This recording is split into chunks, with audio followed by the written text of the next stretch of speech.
आपका बच्चा बिगड़ संविधान के जिंदा रह सकता है क्या? उसकी कल्पना करो आप। आपका बच्चा बिगड़ अम्बेडकरवाद के जिंदा रह सकता है क्या? उसकी कल्पना करो आप। आदिवासी तो जिंदा ही नहीं रह सकते हैं। संविधान है, बावजूद उसके आदिवासियों के साथ में जो हो रहा है वो कहीं और नहीं हो रहा है। आदिवासी तो बिल्कुल आईसीयू में है, वो बस मरने की कतार में। दलित को लगता है कि आदिवासी मर रहा है, आदिवासी को वनवासी बोल रहे हैं, मेरा क्या जा रहा है। लेकिन उसको मालूम नहीं है जिस दिन आदिवासी वनवासी हो जाएगा, दलित ओबीसी स्वर्गवासी हो जाएगा। क्योंकि आपके पास में सर, आपके पास में एकमेव आदिवासी है जहां आप बोल सकते हो कि ये हम आदिवासियों के वंशज हैं। आपने बहुत अच्छा उदाहरण दिया साहब, आपने सम्राट अशोक का। मैं उदाहरण देता हूं आपको अलार कलाम का। ये जो रेस है, हम कौन से वंश के लोग हैं इस पर बात हो, हमारी संस्कृति क्या थी उस पर बात हो। बुद्ध धर्म को देखने के पहले बुद्ध संस्कृति को देखा जाए, हमारी सिंधु संस्कृति को देखा जाए।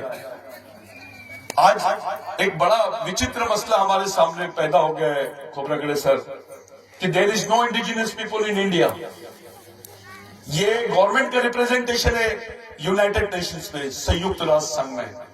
यानी आपको राष्ट्रीय संवैधानिक संरक्षण के साथ साथ अंतरराष्ट्रीय संवैधानिक संरक्षण भी नहीं मिलेगा। अब कोई बाबा साहब नहीं है अपने पास, ये हमारी आखिरी जनरेशन है। ये समझ लीजिए कि ये लड़ाई जो है हमारी आखिरी जनरेशन द्वारा, आखिरी जनरेशन को बचाने के लिए लड़ी जाने वाली आखिरी लड़ाई है। अगर ये हम हार गए, इसके बाद कोई कल्पना नहीं है किसी, कोई दलित इंटेलेक्चुअल, कोई अम्बेडकराइट इंटेलेक्चुअल, देश का कोई इंटेलेक्चुअल नहीं बताता है कि अगर संवैधानिक व्यवस्था इस देश में ध्वस्त हो जाएगी तो आप जिंदा कैसे रहोगे। अरे संविधान था तो बदन पे कपड़े आए हमारे, संविधान था तो हमारी मां बहनों को ब्लाउज पहनने की परमिशन मिली, नहीं तो ब्लाउज पहनने पर भी टैक्स लगता था आदिवासियों को, दलितों को। हमको मारा जाता था तो पुलिस में रिपोर्ट दर्ज नहीं होती थी, वो क्रिमिनल ट्रिब्यूनल बिल था। इतनी बुरी परिस्थितियों से कैसे हमको बाहर लाया गया, किस तरीके से बाबा साहब की जो नेतृत्व ने हमारे लोगों को बीच में हमारे को जिंदा रखा। हमारी 2 जनरेशन के फादर मान रहा हूं मैं, यानी हमारी 2 पीढ़ियों के पिता मां का नाम है अम्बेडकर और 2 पीढ़ियों की माता का नाम है कॉन्स्टिट्यूशन, संविधान। यानी भगवान से बड़ा रोल है हमारे लिए। साथियों,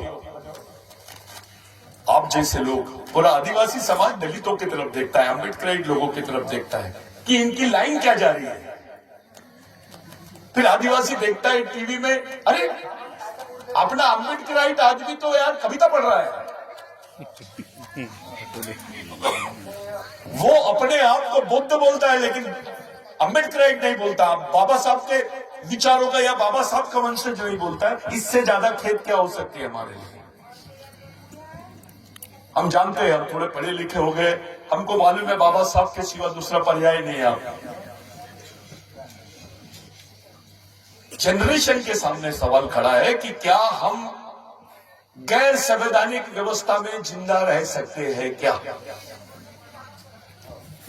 अगर गैर संवैधानिक व्यवस्था में जिंदा रह सकते हैं तो फिर चुपचाप रहो, अपने अपने घरों में बैठे रहो।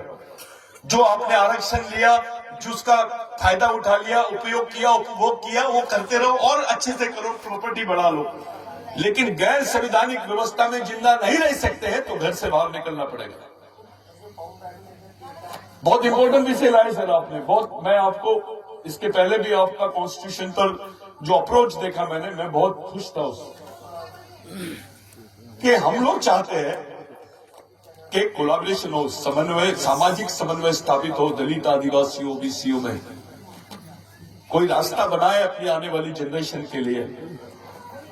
मैं पूरा देश घूमता हूं सर, लेकिन मेरे को कहीं पर भी ऐसा नहीं दिखा कि इस डायरेक्शन में कोई सोच रहा है। अपने बड़े बड़े कर्मचारी लोग सम्मेलन लेते हैं, एक दूसरे का सत्कार करते हैं, तू पैगंबर मैं खुदा, इससे ज्यादा मैं कुछ नहीं देखा। हमारा साहित्य की डायरेक्शन देखिए आप किस तरफ जा रही है। अरे इंटरनेशनल लेवल पे बोला जा रहा है Buddhism is a part of Hinduism.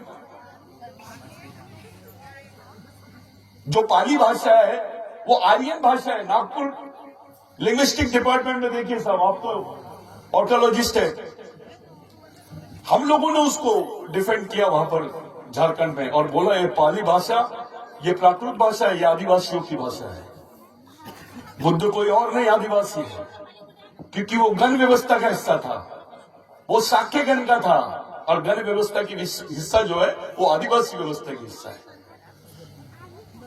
आप लोग हम लोग एक अच्छे माहौल में बैठे हैं, बहुत अच्छे अच्छे लोग हमारे बीच में है, मैं उनको सुनने के लिए आया हूं।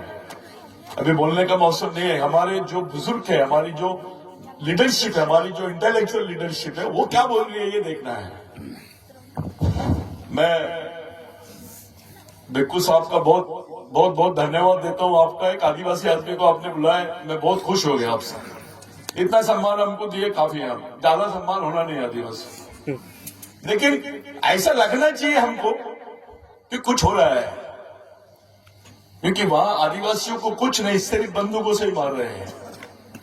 13 साल की आदिवासी बच्ची के हाथ में बंदूक है, जिसके हाथ में किताब होनी चाहिए, जिसके हाथ में बैग होना चाहिए, जो लाइब्रेरी में जाना चाहिए, वो लड़की लड़ाई के मैदान में दिख रही है, बीएसएफ की गोली से, मिलिट्री की गोली से मर रही है। जितना आदिवासी बेल्ट है, ऐसा लग रहा है वहां सिविल वॉर हो रहा है, वहां लड़ाई चल रही है। 60% पैरामिलिट्री फोर्स आदिवासी क्षेत्रों पर लगा दिए हैं। जो फोर्सेस बाउंड्री पे होना चाहिए वो आदिवासी क्षेत्रों में है। आज आदिवासियों के साथ हो रहा है, कल दलितों के साथ भी होगा। आप वेटिंग लिस्ट में है। ये तैयारी हम लोगों को, प्रतीक्षा सूची में आओ अपन। दूसरा नंबर दलितांचा, तीसरा नंबर ओबीसी है। तो ये जो परिस्थिति है, आप बहुत, अरे सब लोगों को उम्मीद है कि यही जनरेशन बचा सकती है, यही वर्ग बचा सकता है। इस बात से मैं आप लोगों का बहुत बहुत धन्यवाद देता हूं। किसी दिन और समय से किसी तरीके से विस्तारित रूप में इस पर परिचर्चा होनी चाहिए, इस पर डिबेट्स होनी चाहिए, इस पर एक अंडरग्राउंड मीटिंग्स होनी चाहिए, सभी सेक्टर के लोग आना चाहिए। क्योंकि हमारे यहाँ एक प्रॉब्लम है, हाँ खूब इंटेलेक्चुअल मानुस है, डिक्लेयर्ड इंटेलेक्चुअल है, प्रैक्टिकली क्या है? तो हम जिस जमीन पे काम करते हैं वहां तो इज्जत नाम की कोई चीज नहीं है, कोई कलेक्शन नाम की चीज नहीं है। इतना बड़ा मंडप भी आदिवासियों के बीच में लग गया तो बहुत बड़ी बात हो रही है। वहां तो खाने के वादे हैं, 2 दिन में एक बार चूल्हा जलता है आदिवासियों के घरों में, आप देख लीजिए। सर ब्लड बैंक का बहुत बड़ा कैंप्स होते हैं, तो ऐसी जगह में रक्तदान शिविर होते हैं जहां पर कुपोषण है, जहां लोगों को खाने को नहीं मिलता है, वहां रक्तदान शिविर। बाद में पूछा जाता है भाई क्यों दे रहे आदिवासी लोग रक्तदान, तो पता चल रहा है कि उनको खाने को रोटी नहीं है, उनके पास पैसा नहीं है, काम नहीं है, तो अपना खून बेचते हैं और राशन लेके आते हैं। कोई अपने बच्चों को बेचता है। बड़ी बड़ी मेट्रोपॉलिटन सिटी में दलित आदिवासी महिलाएं इतने मजबूर हो गए, अपना खुद का दूध बोतल में बंद करके बेचते हैं। ये अवस्था में समाज है और ये संविधान पे खतरा। उस पर अपने जो पढ़े लिखे लोग हैं उनका चुपचाप रहना, आता मला काम है, ड्यूटी वर जायचा है। अबे पूरी पिक्चर खत्म हो जाएंगी, उसके बाद क्या करेगा तू? ये बहुत इंपॉर्टेंट मीटिंग है। अगर इसमें 5 लोग भी तैयार हो जाते हैं, इस बात से सहमत हो जाते हैं, तो बहुत बड़ा हमने अचीवमेंट किया है, समझ लेना।